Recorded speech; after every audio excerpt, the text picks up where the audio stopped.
எளிமையான ஒன்லைன் அலட்டல் இல்லாத கதை சொல்லல் அப்படின்னு சொல்லிட்டு மலையாள சினிமாக்களுக்கு தனி ரசிகர்கள் பட்டாளம் இருக்கு.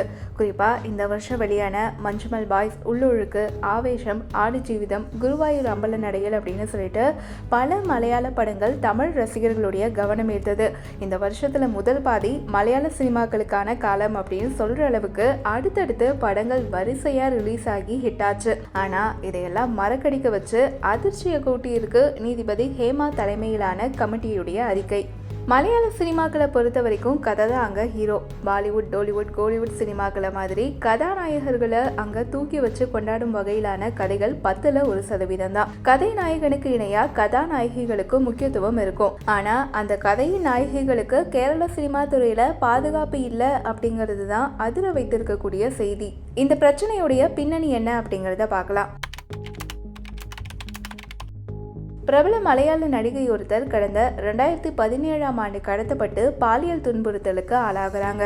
இதுல நடிகர் திலீப் குமாருக்கு தொடர்பு இருக்கிறதா சொல்லி அவர் கைது செய்யப்பட்டார். இதையடுத்து மலையாள சினிமாவில் பணியாற்றும் பெண்களுடைய பாதுகாப்பை உறுதி செய்யணும் அப்படிங்கிற கோரிக்கை வலுத்தது. படப்பிடிப்புல பங்கேற்கக்கூடிய அனைத்து நிலை பெண்களுக்கும் பாதுகாப்பை உறுதி செய்யணும் அப்படின்னு சொல்லிட்டு மலையாள சினிமா துறையின் பெண்கள் அமைப்பு சார்பில் அந்த மாநிலத்துடைய முதல்வர் பினராயி விஜயனுக்கு மனு கொடுத்தாங்க. இதையடுத்து பாலியல் தொல்லை மற்றும் பாலின சமத்துவமின்மை தொடர்பான பிரச்சனைகளை ஆய்வு செய்ய ஓய்வு பெற்ற கேரள உயர்நீதிமன்ற நீதிபதி ஹேமா தலைமையில ஒரு கமிட்டி அமைச்சாங்க.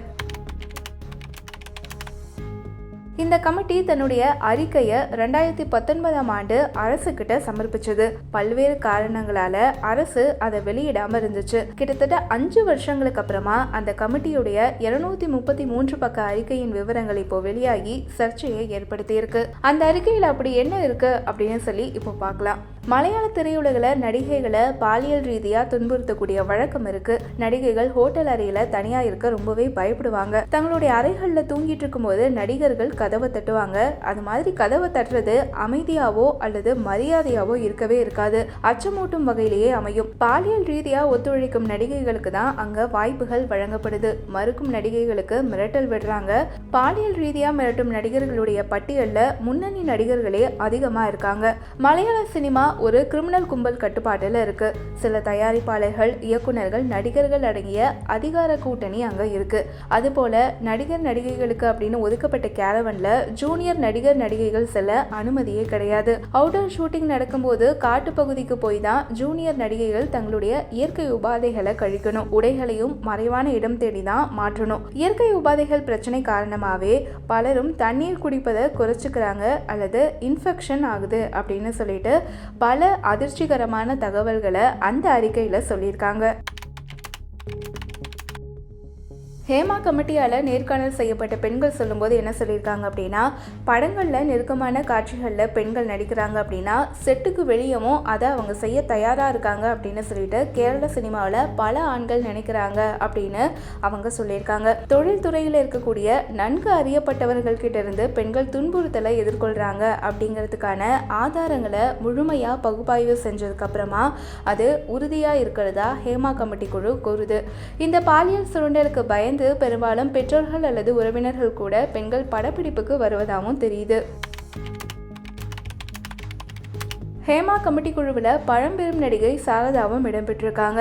அவங்க என்ன சொல்லியிருக்காங்க அப்படின்னா, இன்னைக்கு தொழில்துறையில் இருக்கக்கூடிய பல பெண்கள் உடை அணியும் விதம் சரி கிடையாது. மறைப்பதை விட அவங்களுடைய உடை அணிவது அவர்களுடைய உடல் உறுப்புகளை அம்பலப்படுத்துவதா இருக்கு. அந்த காலத்துல எல்லாம் செட்ல பாலியல் இரட்டை அர்த்தத்தோட உரையாடல்கள் அப்படிங்கிறது கிடையவே கிடையாது. அதே போல நடிகைகள், ஜூனியர் ஆர்டிஸ்டுகள் அல்லது டெக்னீஷியன்களை தொடுவது போன்ற பாலியல் வன்கொடுமைகள் எதுவுமே செட்ல இல்லை. ஆனா இப்போ மேற்கத்திய கலாச்சாரத்துடைய தாக்கம் நம்முடைய சமூக புறையோடி போய் இருக்கு. ஒத்துப்போதல் அப்படிங்கிறதுலாம் இப்போ ரொம்ப வெளிப்படையான சர்வ சாதாரணமான ஒன்னாயிருச்சு. ஆனா அப்போ ஒளிவு மறைவா இருந்துச்சு அப்படின்னு சொல்லிட்டு நடிகை சாரதா சொல்லியிருக்காங்க.